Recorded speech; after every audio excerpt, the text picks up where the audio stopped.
Muri ibi biganiro byagarukaga ku myiteguro y'ibirori byo kwita izina ku nshuro ya 21, umuyobozi nshingwabikorwa w'ikigo cy'igihugu gishinzwe kubungabunga urusobe rw'ibinyabuzima Eugene Mutangana avuga ko iki gikorwa atari umuhango gusa ahubwo kigira uruhare mu iterambere ry'ubukerarugendo ndetse ko umwihariko w'uyu mwaka ari umushinga wa Smart Green Village. Smart Green Village ni igice cy'umushinga munini kuko uyu mushinga urimo ibice bitatu. Turimo kwagura icyanya cy'ingagi cya pariki y'Ibirunga. Rero hakaba hari abaturage bahaturiye kwagura iki cyanya. Twasanze ko ari ngombwa, twakoze inyigo zitandukanye zaduhaye amakuru ahagije atuma dufata icyemezo kumva ko ari cyiza.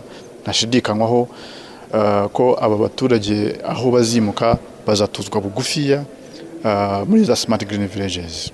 Muri uyu mushinga iyi fezi ya mbere tuzimura abaturage bagera kuri 547. Harimo gukorwa inyigo y'amazu iri hafi kurangira. Iyi nyigo yarangira tugashaka uzubaka. Ntabwo rero guhabwa amazu gusa, aya mazu azahabwa aba baturage ku buntu ndetse hamwe nabo tunarebere hamwe imishinga izabatunga ibyara inyungu. Harimo ubworozi bw'amatungo atandukanye, harimo inka, harimo inkoko, harimo ingurube, harimo ihene n'intama.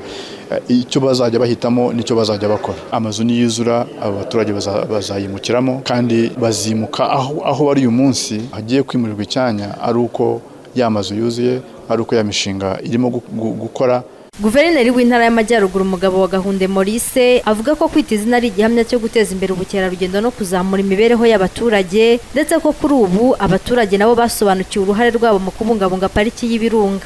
Kwita izina ni igihamya cy'uko kubungabunga urusobe rw'ibinyabuzima, guteza imbere ubukerarugendo no kuzamura imibereho y'abaturage bishobora kugendana.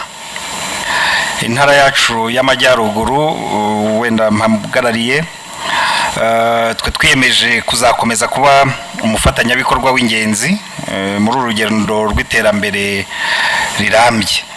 Kimwe mu byo twishimira kuri ubu nuko abaturage bacu bavuye kuba abareberera gusa ahubwo babaye abafatanyabikorwa nyakuri mu kubungabunga parike yacu.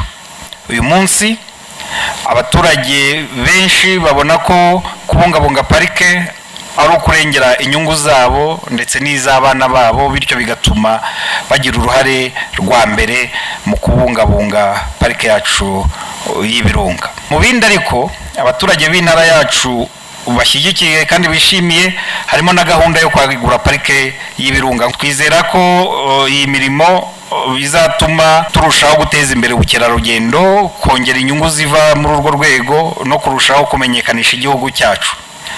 Uku kwagura parike rero bizajyana n'ingamba zishyigikira abaturage bazagerwaho n'ingaruka kuko tuzakomeza kubafasha no mu buzima bushya naho bazimurirwa.